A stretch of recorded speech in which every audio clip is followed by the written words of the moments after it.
All right, I'm back. Like I said a bunch of other times, I've seriously worked on this bike in like 15 to 20 minute increments at a time. I think I'm about 4 weeks into this project, and not because not totally because I'm working too slow. A couple of issues I ran into were like parts. You know what I did? What I fucked up when I did this? So I ordered a box of parts, and the company sends out things in whenever it's available. So you get multiple shipments of parts, and I didn't open the box right away to verify that all the parts were there. I just kind of figured that they were. So that was my fault. So if you do that, make sure you verify that you have all the parts that you are ordering. That would have saved me a lot of time. Working on this project pretty slow. I haven't run into any significant issues yet, as you'll see as you watch through the video so far. Everything is going pretty well. Some growing pains or learning stuff, especially when dealing with how to not get the gears to turn, and just some minor stuff. Nothing too difficult, I'd say. Minor issues, and that's always going to happen whenever you're working on something. At least in my case, it always does. But I like those issues because it helps me grow and be creative and figure out how the stuff works. So right now we are installing the bottom of the new air box, and this is what it looks like here. Sorry for the light. So you'll see if you order this from Extreme Creations, it's got its own gasket there. Make sure you don't damage that because they don't send you a new one. And you'll also notice that they send you these turning vanes. They help, I guess, direct the airflow down, something that they added in the last couple years. I guess there was like a horsepower loss at some of the higher RPM, and this is supposed to help rectify that situation. So when you install this, it doesn't fit directly on top. The way that the fuel rail here, the lower fuel rail, this is actually turned, I'd say about 25 degrees this way. So in order to get it to fit, you have to unbolt these 4 screws here and then pull the injectors out. These 2 parts separate, turn everything 25 degrees down, or like one flat square, and then when you put everything back in, everything is just turned a little bit farther down, so that way the bottom of the plate will clear. And before I forget, make sure you replace these O-rings. If you were reusing the stock airbox, maybe I'd say you can get away with it, but just because this is a completely different piece, yeah, if you can replace them, make sure you do that. So this is what the lower airbox looks like once it's in place. You'll know when it's sitting correctly. There's like this sweet spot, and you'll know if it's not fitting, because remember I talked about the fuel rail? Lowering it down gives you just that enough clearance to get it to sit the way it's supposed to. So once you get the turning vanes in place, Extreme Creations does provide a photo of what it's supposed to look like, but they don't really tell you, they don't really give you any solid direction on how that's supposed to sit. So based on the photo, I determined that this is how it's supposed to look. If you look at it, these little pieces, there's like a long end. The long end will go to the outside. And then they do provide 4 bolts that they want you to use. They're like little hex bolts, 1, 2, 3, 4, and then for the rest of them, you'll use all the stock equipment. There are these little washers that come, these little copper washers that come on the stock screws. I would recommend you replace those. That's coming straight from the service manual. These are a couple dollars a piece, so I bought all new ones, and I'm going to put those on when I install these. Make sure you use a little bit of Loctite, and you should be good to go. So I realized that I fucked up, and I want to warn you guys not to make this mistake when you're doing this. So there is a hose that is supposed to be attached right there. Since I've already Loctited everything, I don't really want to fuck up those O-rings and have to redo that again. So now I had planned on taking off the air filter anyway and cleaning it and replacing this O-ring that goes on the back of here, because last time when I installed the blow-off valve, I reused this O-ring against my better judgment, and even though it was fine, I bought a new one and I'd like to replace it now. So I took off the air filter housing, and it allows me to reach this fitting a little bit more with a wrench, so I'm going to go ahead and put that on now. But when you're doing this yourself, it would probably be a lot easier just to install the hose that goes there first. So not a huge mistake, totally correctable, but it would have made my life a little bit easier if I didn't have to do this. So the hoses have been run. I will admit that was a pain in the ass. I wish I would have put this one on first. The hoses are labeled left side, right side, and where they go. This one is running from underneath there through the frame. I've got it snaked here and then coming out here, and this one will go to, I think it's gonna go to the top part of the radiator. And then there's two more hoses. The hose that connects here, they don't put a fitting on the end only because that space is really tight. So it just helps you run it through better, and then they supply the fitting for the end that you can just push on and thread. The last hose, this one right here, just runs underneath the ABS, and that'll go to the front radiator too. So that's the hoses. Kind of a pain in the ass.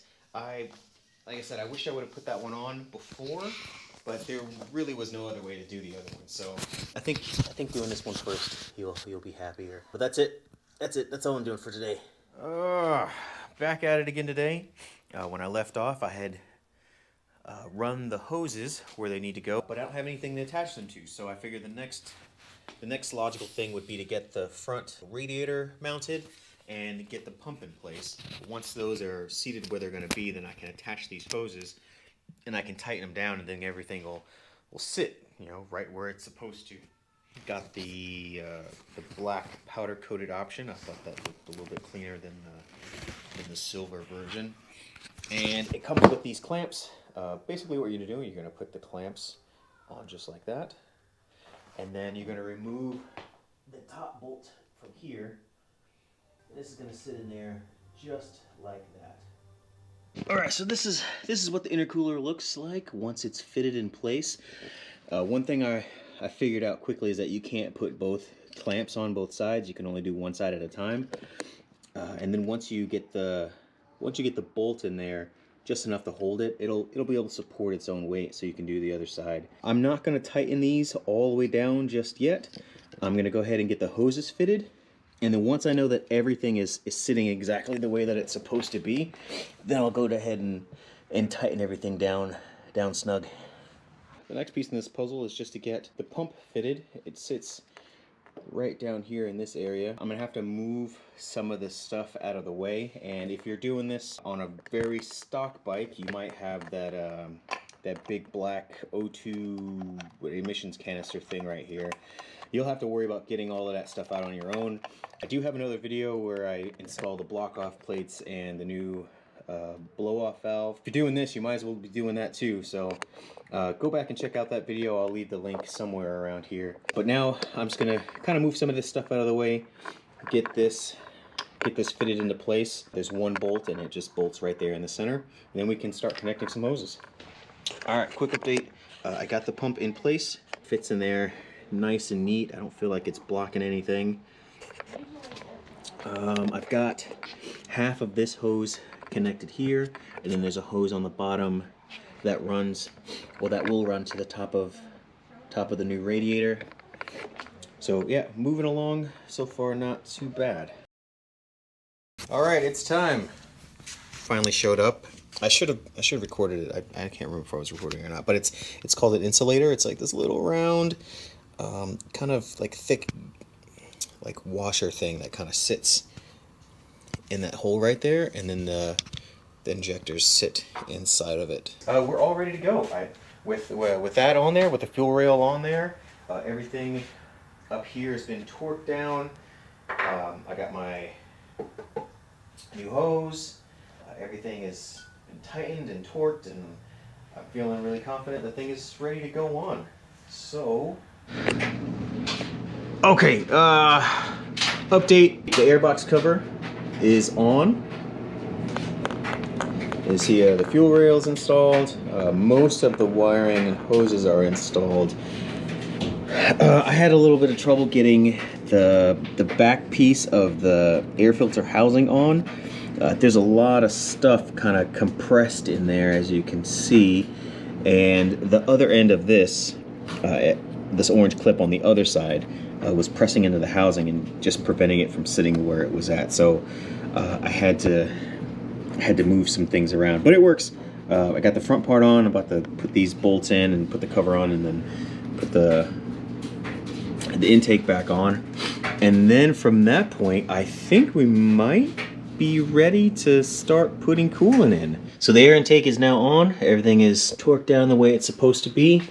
I've gone over everything as thoroughly as I can, or I think I can, and I think I'm ready to go ahead and put the coolant in now. So coolant is going to go in there. The power is coming from the front headlight up here. You also have to install a new 15 amp fuse in the headlamp spot. There's a fuse box right there. And then when you start it, it comes on, and we just got to bleed it out. So